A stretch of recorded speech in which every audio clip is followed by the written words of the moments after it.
Rajanna Sircilla BJP జిల్లా శాఖ ఆధ్వర్యంలో సిరిసిల్ల పట్టణంలో హర్ ఘర్ తిరంగా ర్యాలీ నిర్వహించారు. స్థానిక నేతన్న విగ్రహం నుంచి గాంధీ చౌక్ వరకు ఈ ర్యాలీ సాగింది. దేశభక్తిని చాటి చెప్పే విధంగా ఈ హర్ ఘర్ తిరంగా ర్యాలీ నిర్వహిస్తున్నట్టు బీజేపీ జిల్లా అధ్యక్షులు రెడ్డబోయిన గోపి అన్నారు. ప్రధాని నరేంద్ర మోదీ నాయకత్వంలో ప్రతి పౌరుడు దేశభక్తిని పెంపొందించుకునేలా కృషి చేయాలని పిలుపునిచ్చారు.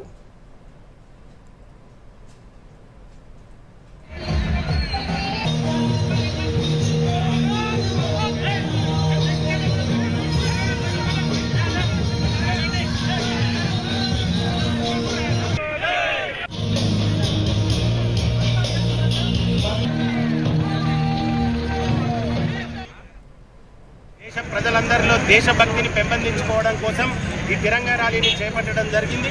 మరి హర్ ఘర్ తిరంగా ర్యాలీలో భాగంగా ఈరోజు చైతన్యాన్ని భారత యొక్క దేశభక్తిని పెంపొందించడానికి ముందస్తుగా 15 ఆగస్టు కంటే ముందస్తుగా ఈ కార్యక్రమాన్ని చేయడం జరుగుతుంది. మరి ఈరోజు ప్రపంచ దేశాలు నివ్వెరపోయే విధంగా ఏదైతే మొన్న సింధువును ముందుకు తీసుకున్నదో భారతదేశం, అందులో భాగంగా ప్రపంచ దేశాలు నివ్వెరపోయే